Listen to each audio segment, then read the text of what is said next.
श्री स्वामी समर्थ.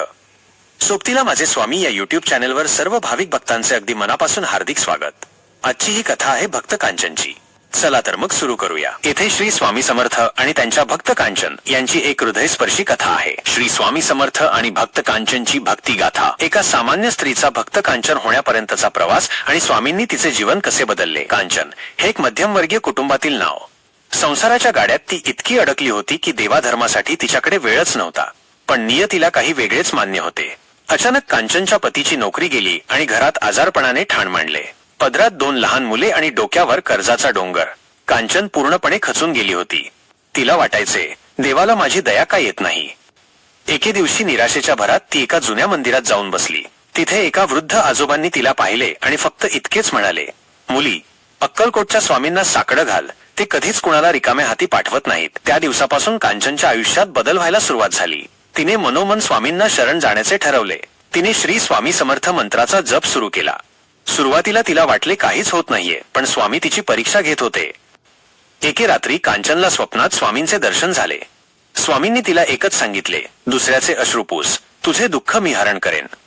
जाग आल्यावर कांचनला एक वेगळीच ऊर्जा जाणवली. योगायोगाने दुसऱ्याच दिवशी तिच्या पतीला एका चांगल्या कंपनीतून बोलावणे आले. तिची रखडलेली कामे मार्गी लागू लागली. कांचनला जाणीव झाली की स्वामी तिच्या पाठीशी उभे राहिले आहेत. स्वामींनी दिलेल्या आदेशानुसार कांचनने आता आपले जीवन केवळ स्वतःसाठी नाही तर समाजासाठी जगण्याचे ठरवले. तिने स्वतःच्या जेवणातून एक भाग काढून बाहेर बसलेल्या गरिबांना द्यायला सुरुवात केली. हळूहळू तिने आजूबाजूच्या महिलांना एकत्र केले आणि स्वामी सेवा नावाने एक छोटा गट स्थापन केला. कांचन आता फक्त एक भक्त उरली नव्हती. ती भक्त कांचन म्हणून ओळखली जाऊ लागली. अनाथ मुलांना शिक्षण देणे, आजारी वृद्धांची सेवा करणे आणि कोणीही उपाशी झोपणार नाही याची काळजी घेणे हाच तिचा नित्यक्रम झाला. ती म्हणायची, मी काहीच करत नाही, हे सर्व स्वामी माझ्याकडून करून घेत आहेत. स्वामींच्या कृपेने तिच्या घरात कधीच कशाची कमी पडली नाही. मित्रांनो, कांचनची ही कथा आपल्याला शिकवते की खरी भक्ती केवळ मंदिरात जाऊन अगरबत्ती लावण्यात नाही तर संकटात सापडलेल्या माणसाला मदत करण्यात आहे. जेव्हा आपण निस्वार्थ भावनेने गरिबांची सेवा करतो तेव्हा स्वामी स्वतः आपल्या घरात निवास करतात. तुम्हालाही स्वामींचा असा काही अनुभव आला आहे का? कमेंट्स मध्ये नक्की सांगा. आणि लक्षात ठेवा, संकट कितीही मोठे असो, स्वामी समर्थांवर विश्वास ठेवा, कारण ते सदैव म्हणतात, भिवू नकोस, मी तुझ्या पाठीशी आहे. कांचनच्या आयुष्यात आता अंधार उरला नव्हता, कारण तिच्या आयुष्यात स्वामी नावाचा सूर्य उगवला होता.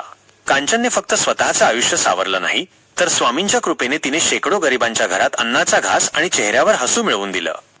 आज कांचनच्या घरी गेलं की एकच गोष्ट प्रकर्षाने जाणवते.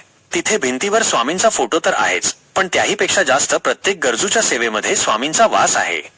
शेवटी स्वामी आपल्याला हेच सांगतात की मी कोठेही नसून तुमच्या कर्मात आणि तुमच्या भक्तीत आहे. जर तुमची श्रद्धा अढळ असेल तर अशक्य गोष्टही शक्य होते. तर भाविक हो, ही होती कांचनची भक्तिगाथा. तुम्हाला ही कथा कशी वाटली आणि स्वामींनी तुमच्या आयुष्यात कोणता चमत्कार केला आहे का, हे कमेंट्स मध्ये आम्हाला नक्की कळवा. अशाच स्वामींच्या नवनवीन कथा आणि अनुभवांसाठी आपल्या सोबतीला माझे स्वामी चॅनेलला लाईक, शेअर आणि सबस्क्राईब करायला विसरू नका. चला तर मग पुन्हा भेटूया अशाच एका हृदयस्पर्शी कथेत. तोपर्यंत श्रद्धेने म्हणा, अक्कलकोट निवासी ब्रह्मांड नायक श्री स्वामी समर्थ महाराज की जय. भिवू नकोस, मी तुझ्या पाठीशी आहे.